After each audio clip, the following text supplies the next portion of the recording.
New week, new opportunities. That's what I'm thinking. New opportunities for bad jokes? Bad jokes. It's gray outdoors. There's a snowstorm coming up here in the Bostons anyway. There's your weather report for the day. Thank you. Let's go to the traffic chopper. In Tennessee, it's cold and rainy. Thanks for joining the Backpack Show, everybody. Now you've had the weather report from 2 locations, neither of which is probably yours. That's right. Oh, we've got a guest today. We have a guest today, by the way, kind of rare, but that's okay because I need some time. I got to talk about our newest sponsor. We've been hinting at it for a little while, and some of you know because I let the sausage out of the bag, but we have a fun sponsor, and it's an audience participation if you're down with it and not vegan. So, well, today's guest is an ICU nurse, and I found her on Twitter because if you remember the meme, it's like how it started and how it's going. She put up a photo of her, I think it's her nursing school graduation photo, and then a photo of her after a shift, working in the ICU with COVID patients and everything. And boy, she did not hold back. You can see mask lines and everything, and it went totally viral. So it's like approaching 1 million likes now. And I thought, hey, who better to talk about, the reality versus what the shiny exterior that most people put up on Instagram than an ICU nurse working right now. Frontline ICU nurse. Whoa. Hi, everyone. Tim Kitzrow from NBA Jam and NFL Blitz, welcoming you to The Backpack Show. Your hosts, Chris Brogan, Carrie Gargone, Boom Shakalaka. Backpack Show. We'll never get sick of it. He's so funny. Every time if I could do it. So, we were talking just a moment beforehand, and when we bring Kathryn out, we'll get right into it. But, it's so crazy because to think that we could politicize something as basic as preserving the health of all humanity, how do we get there? So, let's just show the picture really quick because, got to get it out of the way. Poor Kathryn has been dragged all over the internet to look at this picture. So it says how it started and how it's going. And of course, like Carrie said, it's a graduation photo. And after just yet another misery shift of being an ICU as an ICU nurse. So you're about to find out Kathryn's perfectly attractive person. She does not look like that normally. So yeah. So we're intentionally not perfectly using attractive. As this will surprise you, but some people have trolled her saying that she's making it look worse than it is. And, the whole thing's a hoax anyway. And blah, blah, blah, whatever dumb things people say when they troll. What was it that Ghost said in the mirror? Which one? Which ghost? The ghost hunter guy. How many ghost hunters have we interviewed? I don't remember. Perfectly something or whatever. Anyway, suitable. Yeah. All right, we're bringing Kathryn. Oh, you're right. Pleasant enough. Pleasant enough. We had a ghost hunter on, and he had audio of an investigation they had done, and they asked the ghost to say something like, is our investigator pretty or something? And she said, pleasant enough. It's when you said that Kathryn was perfectly attractive. That's where my head was. Pleasant enough. Well, none of us look great after a 12-hour shift or whatever, but in the ICU, I don't look that. I look that way after writing a book, and I didn't look. I didn't do anything. I'm just typing on a keyboard. Kathryn, that must have been a heck of a day. Was that just a normal heck of a day, or like the worst heck of a day? It was pretty standard for the ICU. Yeah. Then what's the shifting like right now? I assume you have to work a little more than you normally do. Are you working like a lot of long span on-offs, or how does it work at your place? So I work night shift. So I try and work all my days in a row if I can. I normally work 3 days in a row. So sometimes just the way it works out when I work like from 1 week to another, I've worked like 3 on, 1 off, 3 on, 1 off for about 2.5 weeks in a row. Sometimes I get, a week off in between. Sometimes I pick up shifts. There really is no normal at this point. It's pretty intense. And it's been this kind of pace for, I assume, since mid-February. Mm-hmm. I started in July, and this is how it's been for me the entire time I've been a nurse. Oh my God. So you're a new nurse and you were like, I'm going to help people. And then walked right into this. COVID said, psych. Yeah. You're helping people, but probably just more hours and in more ways than you imagined you would need to. Mm-hmm. Yeah. You already spent the money on school. Did you waver for just a minute at the very, very end of this process? I could do something else. Real estate. No, that's when I was like, okay, this is the time, it might not be what I expected, but this is, I think most nurses become nurses because we want to help people. And I was like, okay, here's the people. I'm going to go help them. So has the PPE situation improved at all for nurses? Because in the beginning, my sister had one mask that she would wear and then put in a Ziploc bag and like wait out the viral decay to wear it again 5 days later. Like, and then every day she would do that. So is it better? Not better? My hospital, I think, has done a really good job managing PPE. So back in March or April, when I was just working there as an intern, they got us these respirators. They're not N95s. They're like actual plastic respirators that kind of make you look like you're out of Mad Max, but you can reuse them indefinitely, and we just wipe them off every time we come out of a patient's room. So we haven't had to worry about masks as much. The PPE, like the gowns and such, we've always had enough of. So I feel like I've been really lucky as far as PPE goes. You hear the cat? I think I have to do it, Chris. There's the cat. Whoop, whoop, whoop. Feline invasion. I repeat, we have a feline invasion. Chris, hold very still. Do not turn your head. For the love of Pete, don't turn your head. Oh, the humanity.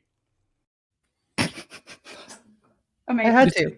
It's like Christmas already. You already got your toys. And you know what happens to toys like this? The batteries somehow die after a few hours to the parents. If your cat stopped doing things during the show and I couldn't use that, you think I would be sad about it? No, there is that. No.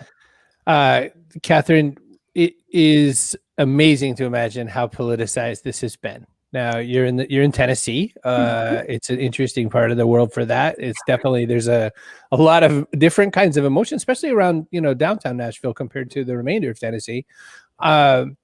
Are you finding yourself having arguments you don't want to have? Are you finding yourself in the midst of this, even in shift? I mean, I know politically now that you've been all over the news and CNN and everything like that with that picture, but like, are you finding yourself, having to talk about this even like on the floor? A little bit, most of the comments and stuff that I've gotten at work has been people who agree with me wholeheartedly and who are glad that, a bedside nurse has been able to have a platform to say the things that a lot of us are feeling. I try and avoid arguments with what I'm going to call the general public and people who don't wear masks, don't bother social distancing, just because. The great unwashed, Kathryn? The great unmasked, as it were. I honestly, at this point, I do not see the point of it. The people in my area who decide not to wear masks and who social distance, most of them know what COVID is. They know how it's spread. And at this point, they simply don't care, or they have been so misled by disinformation that nothing I say is going to get through to it. And I have enough stress in my life. I hate to say it that way, but I don't have time or energy to go around picking fights with the people who are totally unwilling to see reason. You've had to devote a lot of hours to this. You've had to do all kinds of stuff, and I have to imagine that there's some part of you saying, hey, I'm a 360-degree human as well. It turns out I'm not just this moment in time when you could say, whoa, she looks pretty beat up and tired from that sort of a thing. I wanted to share your art for just a minute. This is a total 90-degree segue kind of a thing, but I want people to see. Is it really? And this question comes from inside the big yard at Folsom County Prison.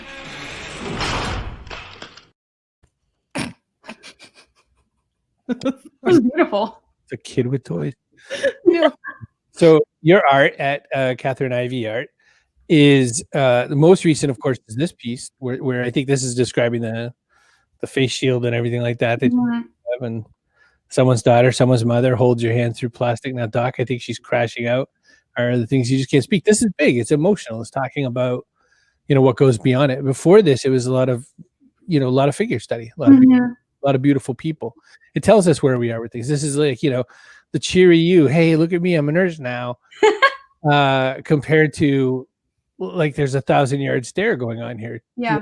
Talk a little bit about how this is influencing your art before we talk about the rest of your art. Well, first of all, the caption to that particular picture is Taylor Swift lyrics from a song off one of her new albums, Folklore. It's from the song Epiphany, which is about her connection between her father, who was a World War II veteran, and nurses and healthcare workers.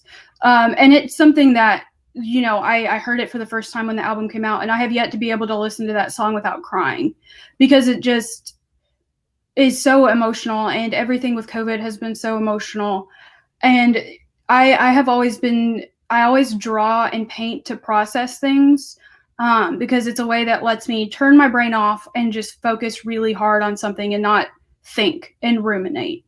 But COVID has become such a large part of my life that I can't really even not think about it when I'm trying to de-stress from work. It's just in everything. It's everywhere. I have dreams about it. I dream about the unit. I dream about my patients.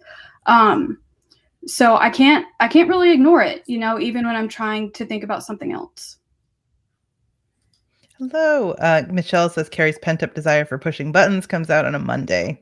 I have to say that is accurate. Might be true. Plus, we're still working our way through 15 minutes of audio clips at like 20 seconds at a pop. Well, we need them. We have like a gazillion different yellow cards at the ready. So, feel free to let loose. I'm being respectful here. So, respectful, some word that I don't use often. Kathryn, when you talk about the unit and all that and how it's hitting you, I have a friend who's a chaplain, a hospital chaplain. Mm-hmm. And he was telling me, I had asked him a question that was just kind of nothing to do with anything, but he's the only priest type guy I'm friends with enough to ask the question and not get yelled at. So I asked him the question. And he said, I got to really apologize. I've been doing a lot of back-to-back shifts on being a chaplain. And he says, and when I say that, I mean, I'm giving a lot of last rites. Yeah. And, I see the numbers. I feel the numbers. I get the numbers. This is a friend of mine, who puts his hand in someone else's hand over and over and over again on their very last day. You can't like there's no way to just go get like Buffalo Wild Wings after. No. What do you do? What's your breaking the line? It's art, but what else is it that you're doing to get yourself past that heaviness to do what you need to do? It's a couple different things. Primarily it's drawing. I mean, that really is my main thing. I also write a lot. If there's a patient encounter or a patient themselves who really impacted me in some way, I will write about it. I'll write everything down that I want to remember. I don't post it anywhere, obviously, because again, patient privacy. But you can't, like I was saying, you can't ignore it. Sometimes you just have to face it and try and put it in a box and try and move on with your life, It's tricky how that works out. Compartmentalizing is not easy. I know this because I'm a lawyer and I had to do some things Right. and see some things that I'd rather not have seen. Absolutely. And you either get good at it or you find another line of work, or you just decide, like I did, that I don't want to spend that much of my time, in kind of those dark places. Do you see yourself specializing at some point in something like not intensive care work? I don't know, like something where you don't have as many bad outcomes? I don't know. I'm still a very new nurse, so all of this is new to me. There are other areas of nursing that I want to explore, but I feel like they're all going to be equally as intense as being in the ICU. I'd love to work in the ER at some point. One of my goals is I want to become a SANE nurse, which stands for Sexual Assault Nurse Examiner. So anything I do, I think, is going to be heavy. But with the heaviness, there's also this intense joy, and there's the heaviness comes, but you're also able to help somebody through that heaviness. And that is just such an honor that I can't even begin to describe, to be able to bring somebody comfort in their worst moments. That makes it totally worth it for me. Wanted to share some love with you from the comments. This is Papa Brogan saying, "Good morning, hero of the frontline, Kathryn. And our friends at Women's Leadership Live say thank you so much for all you do, that which most of us cannot imagine." So thank you. Did you always know you wanted to be a nurse, or did you have, did you think about art as a career? Like, what were some of the things that went through your mind when you chose the profession? I thought about a lot of things. I actually have a bachelor's degree in international relations, which was my first degree. And I kind of pivoted to nursing after a couple of years when I realized that the degree I had wasn't allowing me to help people in the way that I wanted to help people. I think I was always going to go into the medical field. I shadowed a couple of doctors and a couple of surgeons when I was in high school. And for some reason, I just decided to go the political science route, but there was always something drawing me back to medicine. And, you know, this might sound cheesy, but especially now that COVID hit, I really do think, you know, I waited for a reason, and why I'm here right now, I don't really know, but I also don't think it was an accident, you know? But not a doctor, though. My sister's also a nurse, as I mentioned, and she expressed the desire to be in medicine, but not a doctor. Was it that way for you? I think so. There's so many different things that you can do in medicine, and I absolutely love being a nurse because we get to spend so much time with our patients. You know, the 12 straight hours we are with our patients, we are in their rooms, we are holding their hands, we are talking to their families. And a lot of doctors just don't, you know, they have a different role. They're just different roles. So I love that aspect of nursing, being able to build those super close relationships with your patient. I think that comes to Coach Woodard's question. What was your motivation for being a nurse? You touched on it a little bit. Was it just to help people, or was there more to it? It's hard to describe. It is primarily to help people, but it's also to help people in a very specific way. I mean, there's so many things you can do to help people, but with nursing, you know, it is hands-on and it is immediate. You know, you do something with the direct intention of helping this patient, whether it's giving them pain medicine, whether it's giving them fluids, whether it's, you know, turning them on their side every 2 hours so they don't get a pressure ulcer. There's an immediate result from what you do. And that is really cool to me. There's also an intellectual component to it. You know, I'm very nerdy and I like being challenged. And nursing, especially in the ICU, is a constant challenge. You are constantly thinking, you are constantly assessing, constantly making judgment calls. And I love that. It's amazing. Kate loved your Twitter bio. She does ask, what is a dingus? Dingus is a state of being where you're just kind of a doofus. I don't know. I heard the word once when I was in high school and I was like, that's what I am. I don't know how to describe it. Dingus is when it's almost like you just can't believe the person said or did something just that dumb. You're like, yes. Why did you do that, you dingus? Yes. That is my permanent state of being. It's a state. Listen, you're in the South. In Boston, we said different things. We said slightly different, less politically correct things to say. All right. Who's this?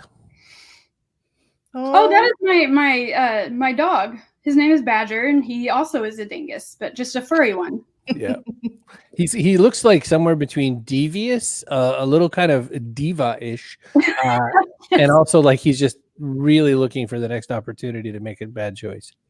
That is a very good way to describe him. He's a very special dog, and I love him very much.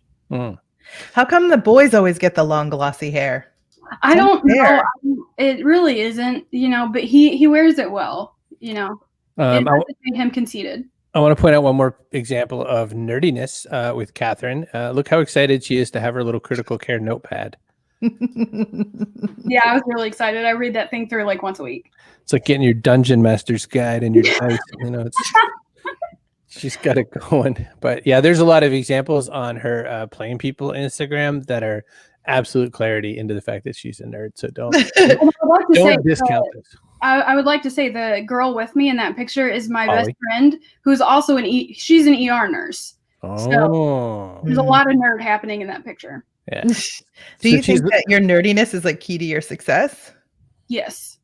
At 100%. It is a lot easier to spend all the time studying that you have to spend studying in nursing school when you genuinely enjoy what you're learning about. I apologize if this comment covers you completely. It happens. Okay, there we go.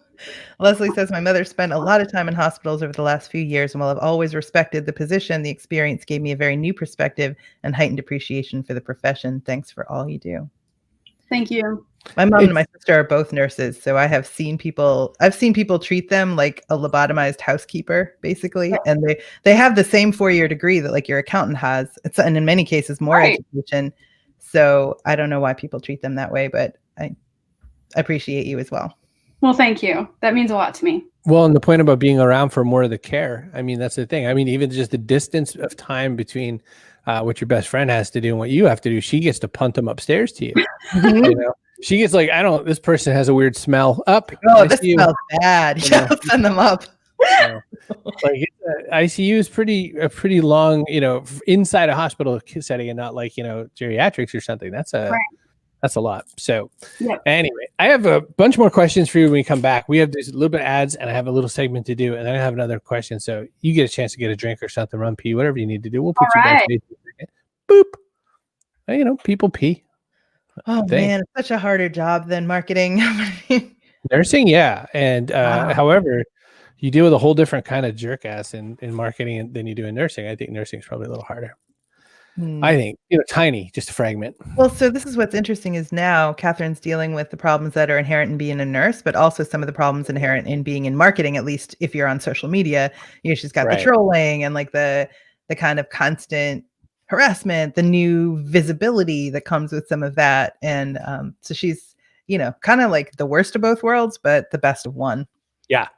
Listen, everybody, don't run away. I got a lot of stuff to cover. She's not done. I got a lot of stuff, and I got stuff for you. So if you're leaving, you're a fool because you're about to lose. Hey, stop it. Well, they are. If you left, you're a jerk. People pee. So listen, I don't have a graphic for this. I guess I need to go find a sausage or something on the internet. Johnsonville, makers of Johnsonville brats and sausages and sausage strips, and the Johnsonville. I don't remember what that thing is. I want clips from your way long ago first iteration of your live show when you talked about them. Begging for Johnsonville to come be my sponsor, then it totally manifesting in an absolutely weird way.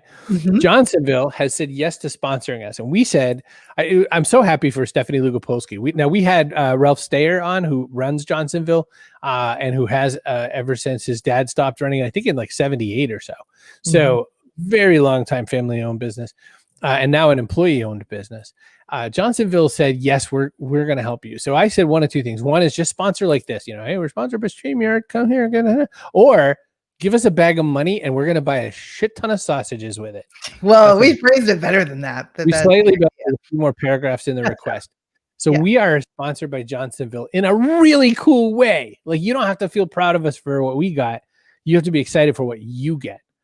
And poor Carrie, because here's what's happening. We are shipping you sausages. Whoever says, I want them, come bring me some sausages. And then I only have 2 requests for you. Cook them on video and put one in your mouth or something. I'm eating a sausage. And then thanks, Johnsonville, something like that. That's all you got to do. That's all they want. It doesn't have to be fancy. You don't have to say any weird stuff. It's incredible. I like the flavor. It makes my palate feel. If you have Instacart in your area, I will Instacart you some Johnsonville sausage. Carrie will absolutely Instacart you some sausage. All you got to do is get in touch with Carrie. What do we want to do? Email or something? Yeah. Carrie at chrisbrogan.com. And she will send you your own sausages. Carrie, I'm going to get some weird emails.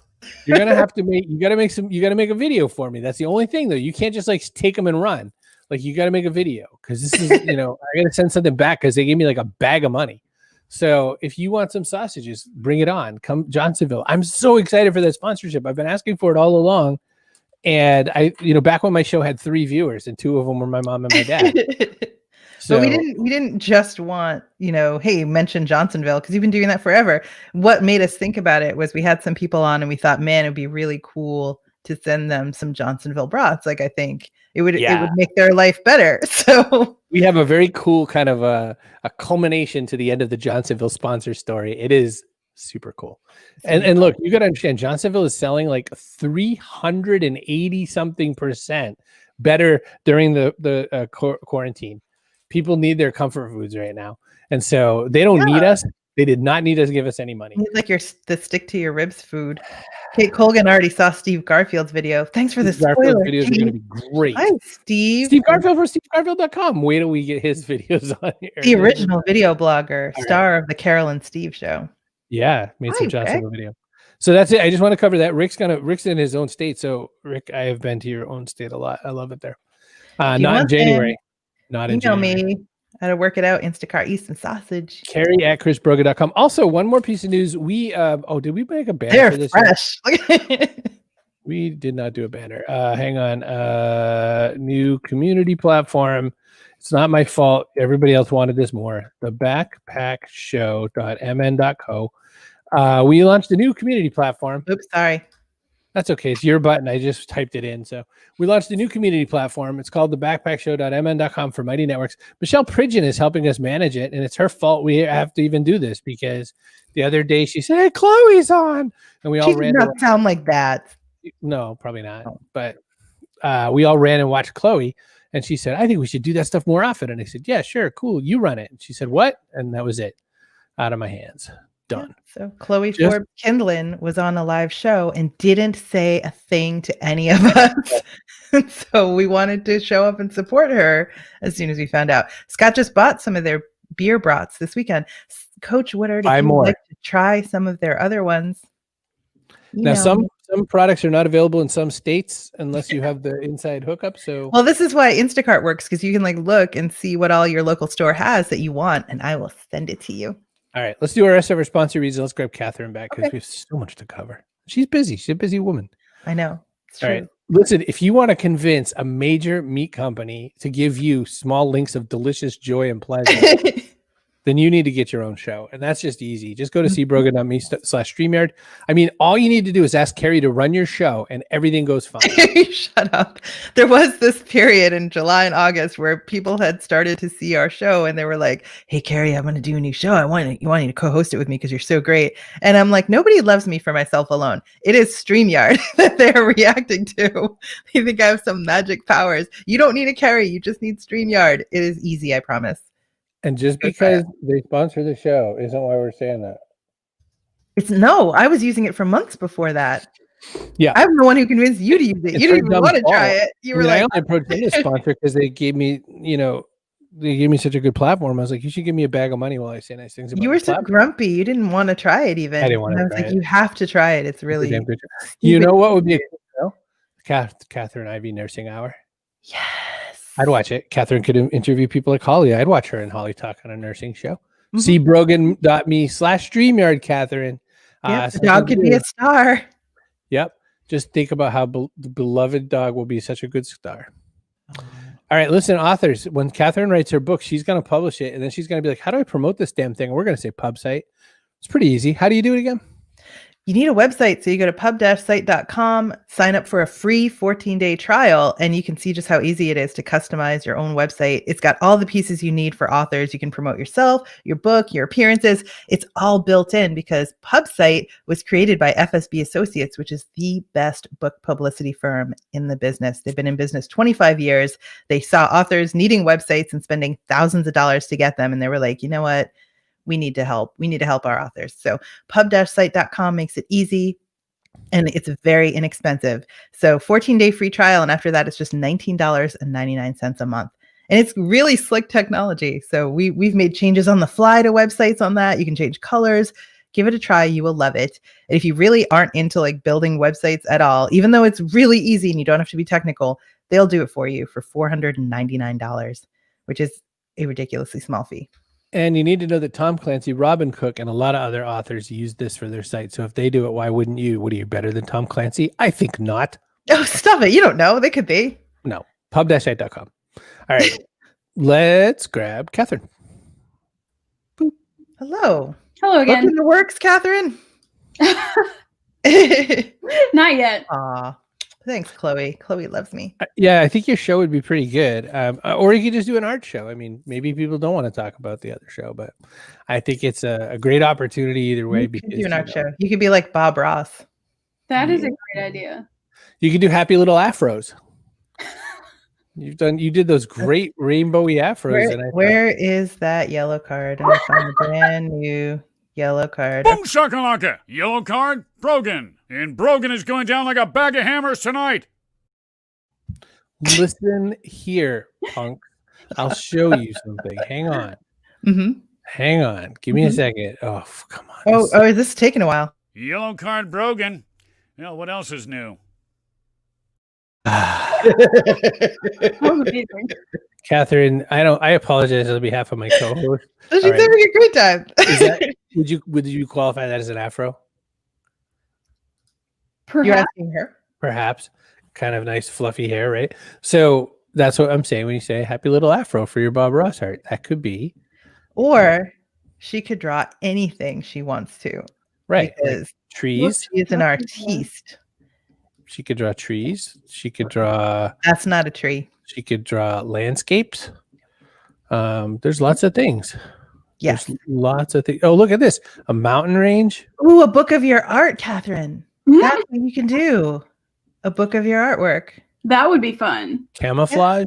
I mean, there's so many things you could do with your art on your So art show. We had Jason Miller on, and he takes concert photos. And so his book, I want to say it's called like Down in Front, has like a compilation of his concert photos. You could do that. It's like a coffee table book sort of, but you could do That's a good idea. with your art. And then go to pub-site.com and get a website for it. And proceeds and profits from the book could be sponsored for, Nurses Are Awesome, a really cool 501c3 that you launched. We got your whole life. We figured out your whole life is planned out. I don't even need a 5-year plan anymore. You guys just made it. We did it. Yep. But you're an overachiever. I feel like you'll be done in 2.5 years. And that's like on to your next thing. Now, nurse, and then all the various, secondary ranks in nurse, like, shift supervisor and all those sorts of things. Mm-hmm. I mean, there's a lot of ground to cover, and you could retire from that role. Is that the plan, or do you still have even further aspirations? Are you thinking you may or may not go deeper into some other angle, or what's your thought there? Right now, my goal is I just want to become a really good nurse. I know that I'm going to want to go back to school at some point. I'm not sure what for yet, but yeah, right now I'm just trying to get my feet under me. I'm trying to build more on my foundational skills. And then, one day I'll take over the world, but not today. But soon. Any day now, though. Prepare. Free consulting, Michelle. Stream on Twitch, Kathryn. I do not have good advice, y'all. You do not want that. Kate's ready for some sausage. She's got her frying pan at the ready. Kate's wondering what you do for stress relief. I think we said draw. Are there other things? I play with my dog, my fluffy friend that you guys saw earlier. I play with him. I talk to my boyfriend, and I live at home with my family, and I get to spend time with them, which has been really nice during the lockdown. So spending time with them helps me de-stress. Sing in the shower, have like a pretend concert with myself, That's a useful thing. Let me just take a look at one more thing. You threw me for a loop when you sang. I imagine a whole lot of Taylor Swift goes on. That's what in the shower. Singing a lot of Taylor Swift. That's all. This is the boyfriend, by the way. What is my boyfriend? He's a handsome lad. He's very handsome. He's very tall too. We look really weird standing next to each other because I'm quite short. Mm-hmm. What is he, a combat helicopter pilot, or what kind of? He's actually a Jedi. Professionally, you do that now. Yeah. How did he end up with a dingus?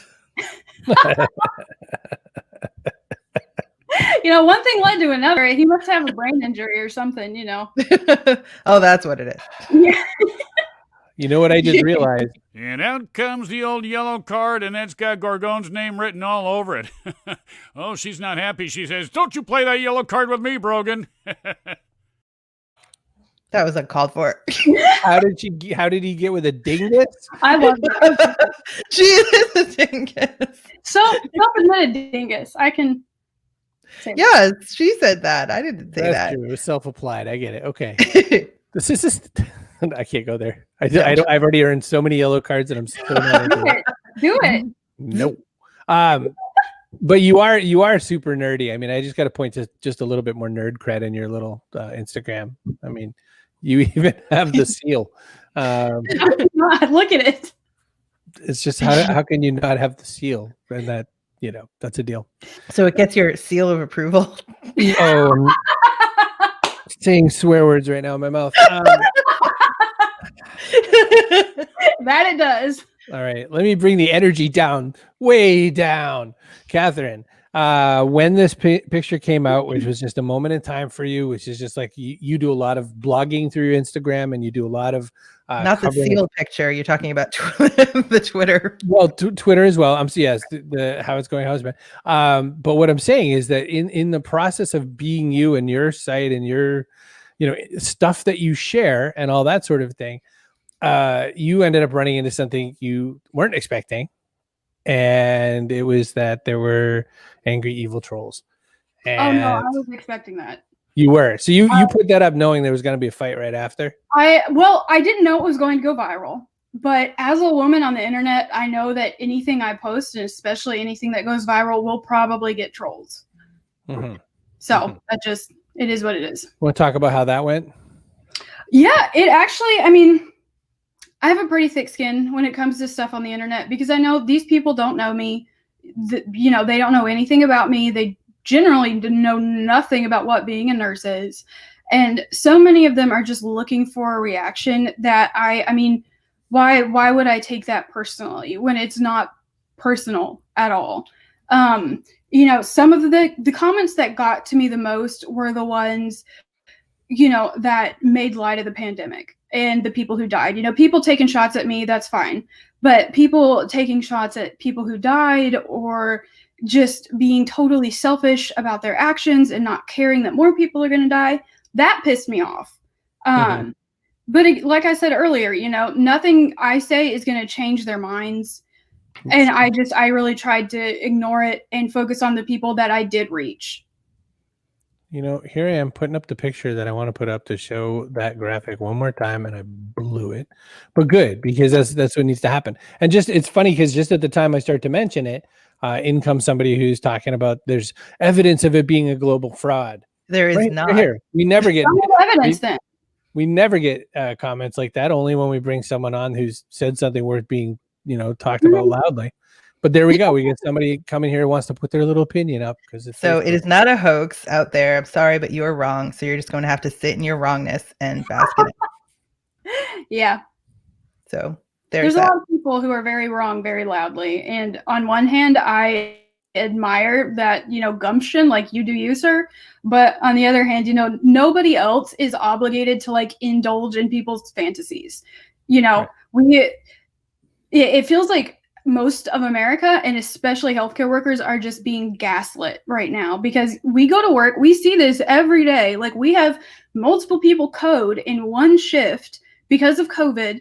And then to log on to twitter.com and see someone my grandma's aunt's friend says that it's a hoax and all the doctors are lying. You're just like, sir, I just watched 3 people die. You're not going to tell me what's reality and what isn't when I'm the one who's knee deep in this and you are sitting at home twiddling your thumbs. It's not going to fly. My sister worked in the care and comfort ward, which is where they send the worst cases because they know they're not going to make it. So that's day in, day out, nothing but seeing people die from it. It is real. So, bless you for the work that you're doing.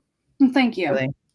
Has it been weird? I have friends in the military side of things and special operators, especially, and when they come back from tours, they don't really love "thank you for your service." They kind of understand why people say it, but they also have a sort of weird love-hate around it. Are you feeling that a little bit yourself, or do you get where it's coming from? Or talk a little bit about that for a second. Honestly, I think I feel the same as your friend, where I understand why people say that, and I appreciate it, but it feels weird for a couple reasons.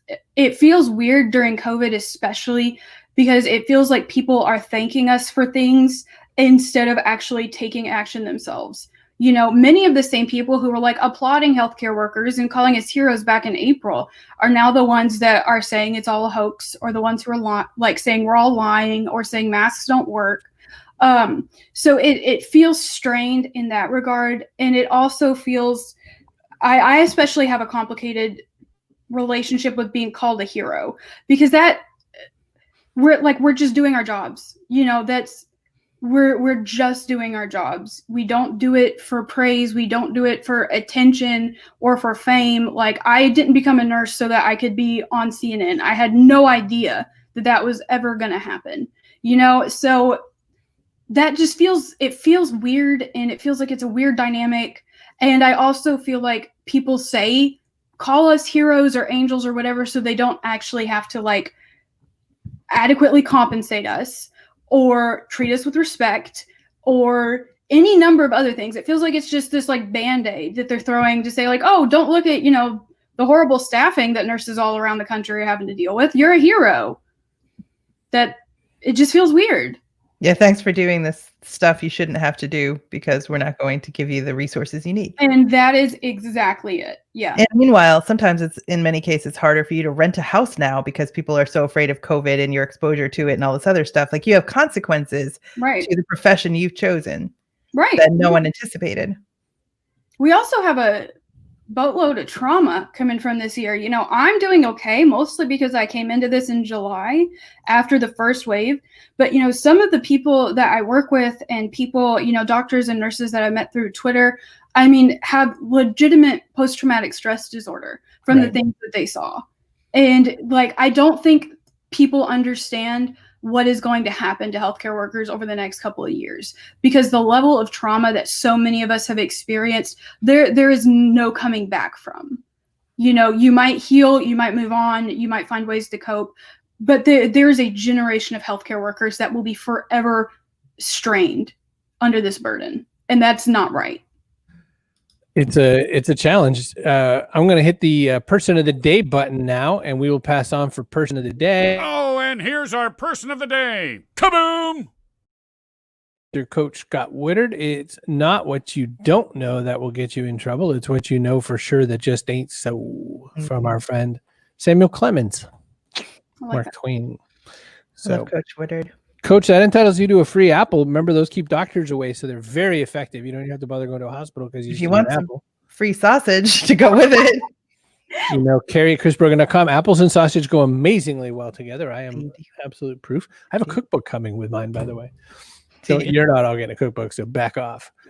Leslie says, Kathryn, thanks so much for you and all your coworkers doing to keep us safe, as people seem to want to say. We have one more question we always ask guests on this backpack show, this show of backpacks, this show where people do backpacks. What goes in your backpack? So this is something physical and something metaphorical. It could be something like determination, and it could be something that you could put in your belly, like sausage. What goes in your backpack? Could it be a quote? Sure. So this is the quote that has gotten me through all of the roughest moments of my life. It's from the poem Invictus by William Ernest Henry, I think. The last two lines especially, but the whole thing. The last two lines are 4 lines. It matters not how straight the gate, how charged with punishment the scroll. I am the master of my fate. I am the captain of my soul. And that's what I tell myself when things seem hard or when it seems like I can't keep going. So that's my backpack. Wow. By the way, that's a first. We don't usually get a poem as a backpack filler, but I think we'll take it. I think we'll take it. We're not going to disqualify you. We declined the backpack, actually. You know what? That would be nice at the front of your book. It probably would be. I want to get it tattooed one day if things ever go back to normal. Was there more? Oh, to the quote? No, to the comment. Thanks for being here. Yeah. She just wanted to show me she could nearly spell my name. It's all perfect. All right. Listen, I'm gonna make this go away before, who knows what could happen. Carrie might find some more buttons to push. There's so many more. No, I've pushed them all. I'm satisfied. We had to do a lot of hospital visiting when I was a kid, and my grandmother every now and again would talk about being a nurse, which she wasn't. She was never a nurse. She worked in a paper mill, but I think she had some nurse-like qualities. And the one that you would never expect me to say about my grandmother is that all nurses that I know are